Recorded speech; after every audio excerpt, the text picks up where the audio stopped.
On vient de voir le 4e épisode de Moi JE, 4e et dernier épisode donc de cette série de documentaires, ces documentaires. Alors aujourd'hui, je suis avec Sarah qui est en charge de la communication, plutôt qui était en charge de la communication, c'était pendant 2 ans et demi, c'est ça? Voilà, tout à fait. Et avec Sylvain, que je ne présente plus du coup. Alors Sylvain, moi j'aimerais savoir, avec tous les entretiens que tu as pu réaliser à travers ces documentaires, qu'est-ce qui t'a le plus marqué?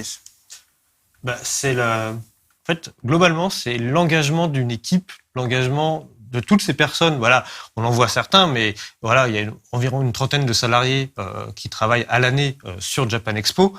Et pour moi, voilà, tous font le maximum pour faire de Japan Expo l'événement le plus réussi possible. Alors, il y a toujours des couacs à gauche, à droite.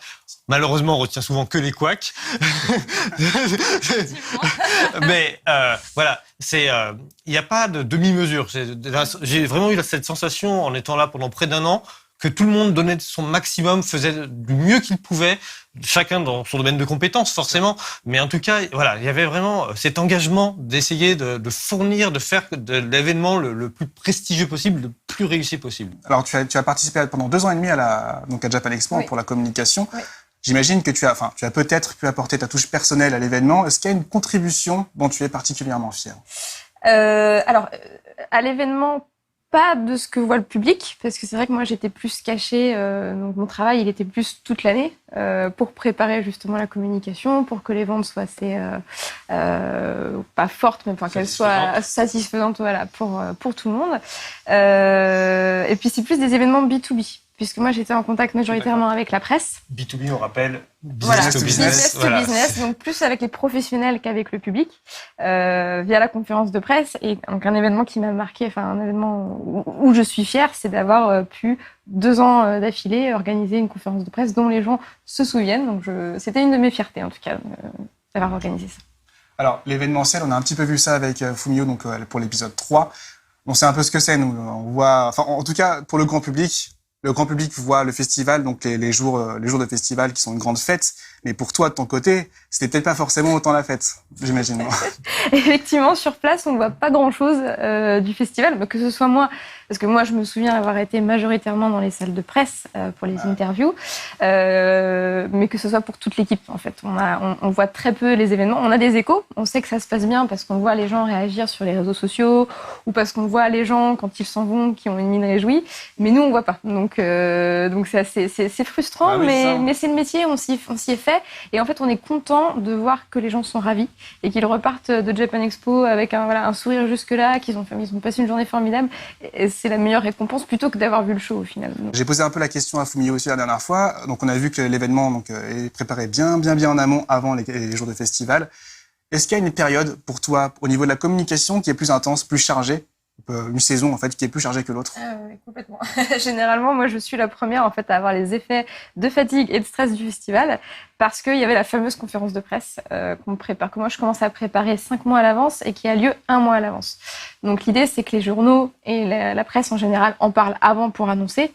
Donc c'est vrai que moi, mon mini festival, ma mini tornade, en fait, elle avait lieu toujours un petit peu avant les autres. Donc c'était extrêmement chargé à cette époque-là. Surtout que, Sylvain s'en souvient, c'est l'époque où en fait toute la communication arrive en même temps. Donc c'est beaucoup de flux d'informations, il y a une affiche métro à préparer, il y a des flyers à préparer, il y a énormément de choses. Donc c'est vrai qu'au final j'étais même plus tranquille pendant le salon qu'1 mois avant, où là c'était vraiment ma période de rush. D'accord, et donc finalement le soulagement il vient à partir de... Le soulagement vient à partir de quand finalement pour toi? Le soulagement, à la fin, hein, quand on se dit bon, ça y est, on peut aller se coucher. Non, je plaisante. Non, c'était vraiment en fait quand l'événement est lancé, qu'on voit les gens arriver et qu'on se dit ça y est, de toute façon maintenant, on peut plus revenir en arrière, ça va se passer de toute façon. Et ça va bien se passer parce que généralement, on est habitué à l'événementiel. On sait effectivement, comme tu disais, qu'il y a toujours des événements de dernière minute qu'il faut gérer. Que ces 4 jours, au final, c'est ça, puisqu'on travaille plus vraiment comme on l'a fait 1 an à l'avance. Mais là, on est juste là si jamais il y a des problèmes. Et on est là pour les régler. En fait. Donc voilà, voilà. Ok, Sylvain, du coup, on a vu les 4 épisodes. Est-ce qu'il y avait quelque chose que tu voulais ajouter? Bah non, voilà. Enfin, s'il y a une chose, c'est encore une fois remercier toute l'équipe qui m'a accueilli. Sarah, que j'ai assailli de belle toute l'année, que j'ai appelé machin pour caler les tournages. Des fois, c'était pas évident, mais voilà, mais elle a toujours répondu à mes demandes, donc merci beaucoup. Et puis voilà. Et puis je pense que c'est vraiment une expérience personnelle qui a été vraiment très enrichissante parce que non seulement, évidemment, j'ai essayé de montrer tout ce que je pouvais dans ces différents épisodes, mais moi, j'ai appris beaucoup, effectivement, sur les coulisses des conventions de manière générale, comment ça se préparait.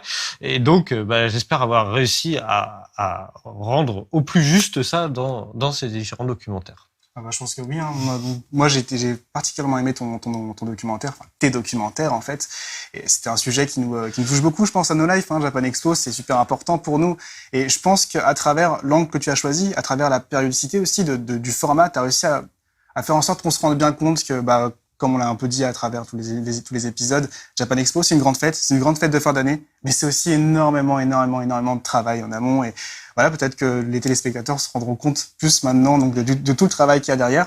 J'espère, en tout cas. Ils pourront voir la prochaine Japan Expo quand ils iront, pour savoir comment ça se passe. C'est ça, voilà. Et ils auront les yeux un peu partout, rivés sur les petits détails. Ah oui, d'accord. La bâche qui est accrochée là, en fait, d'accord, c'est 2 mois de travail, mais on se rend pas compte. Voilà. Parce que nous, on voit un produit fini en tant que visiteur, et on se rend pas compte. Et donc voilà, ce genre de documentaire est aussi intéressant et important aussi. C'est important qu'on montre ce genre d'image. Et je pense que c'était un peu la première fois que Japan Expo ouvrait ses portes comme ça. C'était une première. C'était tout à fait inédit. Ouais. Donc, en tout cas, pendant 1 an, oui. Voilà. On a pratiquement vécu ensemble pendant 1 an. Ouais. Donc c'est vrai que là, c'était vraiment, je pense qu'on avait vraiment pu aller du coup aussi beaucoup plus en profondeur dans les sujets. Si on était venu qu'une fois ou 2 pour filmer, on n'aurait pas eu du coup cette évolution et donc c'était ça l'intérêt. Ce qui était intéressant, c'était de voir justement la continuité des projets, parce que c'est vrai que des projets commençaient en septembre.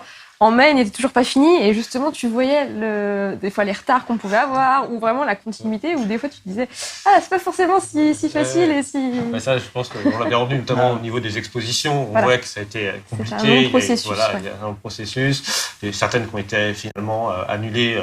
Pas si longtemps que ça avant le festival. En fin de compte, la décision qui est un peu triste à prendre, effectivement, c'est de se dire tous les éléments c'est pas réuni pour que cette expo soit faite dans les bonnes conditions. Donc, il faut mieux la reporter plutôt que de la faire et qu'elle soit pas bien.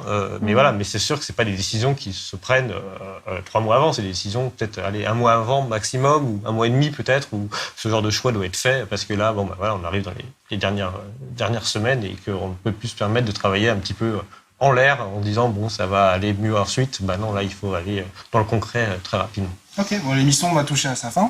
Est-ce que vous avez un petit mot à ajouter encore?